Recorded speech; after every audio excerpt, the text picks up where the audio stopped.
قال النبي صلى الله عليه وسلم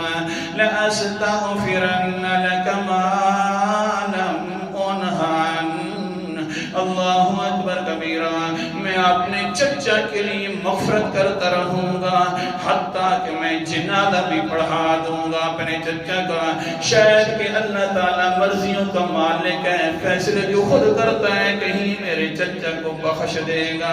آخرکار جنازہ جو میں پڑھوں گا بخاری شریف کی حدیث پڑھ رہا ہوں کوئی عام کتاب نہیں پڑھ رہا اللہ اکبر کبیرہ بس یہ باتیں کی ہیں پیغمبر علیہ السلام فنزلت هذه الآیت اللہ تعالیٰ نے قرآن مقدس اتار دیا سورت کا نام سورت التوبہ ہے اور 11واں پارہ اللہ تعالیٰ فرماتے ہیں ما كان للنبي والذين آمنوا أن يستغفروا للمشركين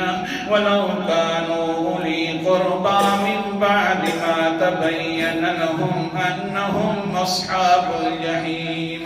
آیت نمبر 113 ہے میرے پیغمبر کے لیے بھی مناسب نہیں ہے اور ایمان والوں کی بھی مناسب نہیں ہے کہ ان یستغفروا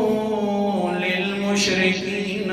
کہ مشرکین کے لیے دعائیں مغفرت کریں مشرکین کا نماز جنازہ پڑھنا شروع کر دیں ہاں کیا کریں برادری ہے یا برادری نہیں ہے نہ مشرکین کے لیے نہ ایمان والوں کے لیے مناسب ہے نہ میرے پیغمبر کے لیے مناسب ہے کہ اس کا جنازہ استغفار کریں اللہ جی بڑا قریبی ہو کیا کریں چچا ہو ماموں ہو تایا ہو جو بھی ہو اللہ کیا کریں فرمایا وَلَوْ كَانُوا